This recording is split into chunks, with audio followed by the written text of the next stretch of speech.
I wanted to become a doctor because everybody else used to. I had no interest in like physics, for instance. So I said I'll become a doctor. If you choose to be a doctor, you will not be able to earn till around 30. We were very excited to complete the exams and checklist खत्म करने के लिए, and today's kids are in a rat race. Did you feel कभी कि यार exam दे देनी चाहिए थी, या you were happy with how it went? I while I was still doing my graduation. Student, they look you down generally, you know. So any episode of that? It was a rewarding experience for me that as a lawyer or as a CA, as a professional, nobody expected you to get a result done. So was that the prompt to pursue law at that point in time? Yes. Then I realized that, and if 3 years I had done only legal work and I had not done any audit work. आजकल भी काफी बच्चों को, you know, CA के बाद they believe that they need one more degree. Do you believe in that school of thought? It depends upon what you want to do. So do you remember any of the first early days when you represented before a CITA or ITAT, and you know they were wondering, like, as an article student, they look you down generally, you know. So any episode of that? Not really. In fact, I must confess that it was a rewarding experience for me that uh, I appeared before my father-in-law, my future father-in-law, Oh, when he was the commissioner appeals in Mittal Court, and so was it a I planned no, father-in-law? Was it no. That's exactly the point I'm trying to make to coincidental? you. So I appeared before him, and not once, but I appeared before him in several matters. Because he was, I remember, Commissioner Appeals 10, and that was in Mittal Chambers here, Mittal Court, sorry, in Nariman Point. And we had a lot of matters of that particular jurisdiction, so it used to land up before him. So I got to know him before I got to know my wife, because he had just got posted to Bombay, and then I used to appear before him, and then I used to stay in a government colony because my father was in other services, not income tax. So Okay. I started knowing my wife Ritu as a neighbor, Okay. uh, just one building away from where I was staying, and so then over time, became very close friends, and Ritu and I, then we started courting each other, and we married. So I can't say that I have really actually, and my gains are very tangible. So that's the most memorable part of my appearing before various commissioner appeals Commissioner and and the all that. tribunal. But yes, I really enjoyed those 3 years of appearing before the appellate authorities and the ITAT. It was enjoyable, and I had some very good seniors under whom I used to work. Late Mr. V.H. Patil used to be one of the seniors whom we used to brief very often. I had a very close friend, Mr. Vijay Kothari, who's no more. So I mean, I'd done a lot of matters along with both of them, and learnt a lot.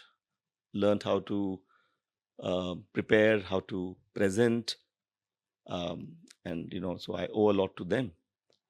So, but that was the end of my income tax. Almost the end of my Part of income that. tax. Yeah. Uh, So I remember, I mean, while we at times, you know, categorize these officers as very strict and rigid people, I remember I was appearing for a case for a client at the income tax office, and you know, I was still doing my articleship at that point in time. तो मतलब इतने अच्छे से act के सब sections नहीं पता थे. So I was appearing, and between the discussions, he was accepting all grounds that we had because I knew my matter really well. In the middle, he just randomly popped a question that, how are you authorized to represent the client? And I had a paper. He's like, but how does that authorize you to do that? And you know, then that was, I didn't prepare for that. And but he 2 minutes ke baad, he only explained me, you open the Income Tax Act. This section, this allows you to represent this client in this matter.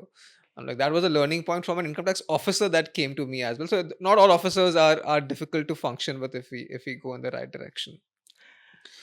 Yeah, so I did. In fact, one of the reasons I left income tax practice was an experience I had after I had just cleared my CA. So 3 years of appellate work, appearing only before the Commissioner Appeals in ITAT. So when I finished my CA, my uh, my partner, senior partner, he handed over one assessment matter to me, and it was a very big name in those years, a big company. I'll not name it. He said, Vipin, you get this assessment. Now you go to in those years, they used to have a deputy commissioner, Yeah, special range. yeah. So, you attend to this assessment Matter. is very important. A big client. So I said, yes, I'll do it. Sure. And I felt that I have done so much of appellate work for three This years. is like I a have appeared before the uh, tribunal and the commissioner appeals, and deputy commissioner should not be a problem.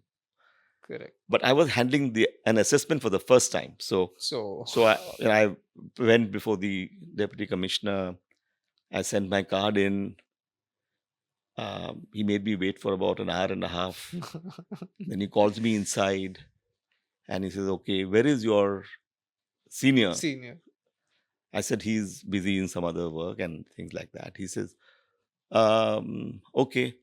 So he was disappointed to see me. He wanted to see my senior, apparently. So I said, "Fine, but what do you want? Do you some information you And this need, is some after you became a documents?" CA. Yeah, So after I you became a already a CA. qualified I'm already a qualified CA at qualified that CA time. that This is time. 88. So he says, "Okay, okay, listen, you have given me some documents, but in addition to that, I have a long list of documents to ask from you." I said, "Yeah, please tell me." So I noted down all the information. Is Requirement. get me this, get me that, this, all those details. Come. So I said, "Fine, no problems." 10 days time, I came back to office, prepared everything, I put it in a compilation the way I was used to doing, and again I went back to him after 10 days. And Again, an hour and a half, made you wait 2 hours of outside. waiting. Then he calls me, again looks at me and says, "Where is your S- boss?" So I said, he sent me, but you tell me what other things you need in this. So he takes the documents and keeps it aside, doesn't even look at that, and says, "Okay, I have another list of documents to request to look you at. to. You please note down." So again noted down the list. Again went back to the office and got all the information organized, tabulated, Combined. indexed, Yeah. everything. And third time when I went back to him after another 7 days or something, this time again he made me wait. And then when he called me inside, he again said, "Your boss is still busy." I said, "Yes." But then I had lost my patience. I said, "So do you want to see the documents or you want to only see my So boss? What exactly are you?" He said, "You don't understand. You're too young." oh, So I said, "Look, I'm here to answer your question, but more than that, I don't want to understand. So if you have any further information, you tell me. Otherwise, I'm leaving all these papers here, and then you can do whatever you like." correct. I walked out in a huff. While I was walking out, I suddenly saw the name board of a commissioner, you know, who used to be earlier a commissioner appeals and had become Oh, a commissioner by this commissioner time. And I realized that this deputy commissioner is reports to this reports to commissioner. that commissioner, and that commissioner, was a thorough gentleman, a very jovial guy. So I sent I my card in, and the moment he saw me, he said, "Yes, Vipin, come in, come in, come in, sit down, young man, sit down, sit down, sit down. So what brings you here?" So I said, "Sir, I'd come before your deputy commissioner for some assessment." He started smiling. Then he he got the says, context. "Why did your boss send you for assessment?" I said, "He thought that this is an important case." "How is the experience?" He's asking me. So I says, "Very bad." correct. He says, "Tell your boss to stop sending you for assessments. It's not your job." So I went back to my boss and I told him, "Sir, no more assessment for me. And frankly, I'm very disillusioned with this department. I would like to explore other options." And by the time indirect taxes had come up as an option for me, and the customs cases and things like that. So I joined another one senior, Mr. Srinivasan, and became his junior and he used to do only customs practice. And I realized that in the customs we are not required to do any execution job.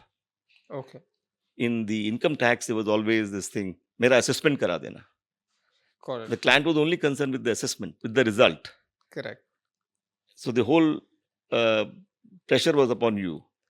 In the indirect tax practice, as a lawyer or as a CA, as a professional, nobody expected you to get a result done or get That's an aspect. order. Yeah, So you have to only appear and argue your point. correct. So I found that more attractive and I stopped income Stop tax income tax completely. totally. So was that the prompt to pursue law at that point in time? Yes, yes. So then I realized that, and if 3 years I'd done only legal work on the income tax side. and I had not done any audit work. Correct. And then when I started practicing on the custom side, then it was all legal work, and excise also was something similar. So then I did my law, and then I switched profession to become a lawyer Lawyer. after some years. सो आजकल भी काफ़ी बच्चों को CA के बाद they believe that they need one more degree ACCA, CFA, law, MBA. These are the common degrees that do, every kid aspires that a dual degree gives you a value add or advantage compared to your peers. Do you believe in that school of thought? It depends upon what you want to do. If Okay. you want to, for Most instance, of them are confused, right? yeah, I'm sure you're right. Most people at a certain age are not clear. Correct. Yeah, so one can say confused. In hindsight, I can say I was confused also. Um if I had known that my true calling was law, maybe I would have done my law Before much your earlier, CA? and maybe I would not have even done my CA, and instead just chosen to be a lawyer. Uh, but I realized that studies, even though I did CA, and it is not directly relevant for my indirect tax practice, but that knowledge and that learning which one gets from the CA course has always helped me. It has been a great um, you know um, advantage which I have felt over many other professionals as lawyers. That you can understand accounts, you can understand costing, you can understand figures, Correct. and you can understand the business realities a little better if you have done your CA. So there is nothing is lost if you really ask me. So if you get an extra degree It's for the always a idea of value add. learning, Yeah. and you have the time to invest enough time to invest in studying one more extra subject, there's no harm. It certainly will not it will not go waste. It is not wasted in that sense. Correct. I mean, as a C, of course, we understand the business also a lot more better because numbers the business bhi dekhte, where is the income and expense coming from. So I think the finance background adds to your legal knowledge, It which becomes does. a compounding effect to do a better job eventually. Absolutely it I think the does. combined combo is a little deadly that way in the litigation space, specifically with the tax aspect of I'll it. not say deadly, but it certainly helps. It certainly helps. Okay. But I can tell you any combination helps in litigation. For instance, if somebody has done science or somebody has studied mathematics and then becomes a lawyer, I believe that he will be a great lawyer, because if you have a scientific mindset, if you have a mathematical approach, then every matter that you handle, you'll approach it systematically, look at the basics first, and then go step by step to reach a certain conclusion. You will not jump to conclusions. You will So not. analysis plus law as well, So the I'm just combination. saying that any school of learning, like any subject that you learn, can is never that learning is never wasted. Even if you do not directly practice in that field, you will find that uh, that learning will help you in some way or the other in whatever other field that you are pursuing. Got it. So that's what I believe. I've seen that happening to a lot of people.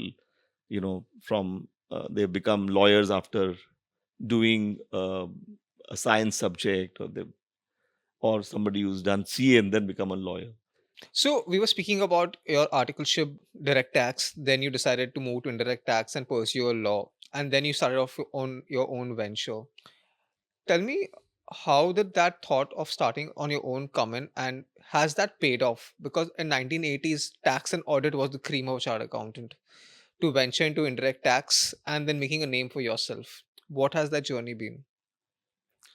So yeah, so uh, it was a different path, because in my times, I think there were no CAs practicing on the indirect tax side, and so people used to question me that, look, are you sure what you're doing?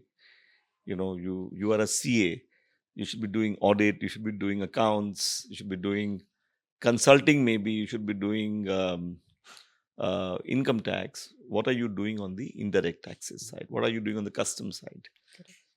So yeah, there were these questions, but then ultimately, This episode is powered by Shah Classes.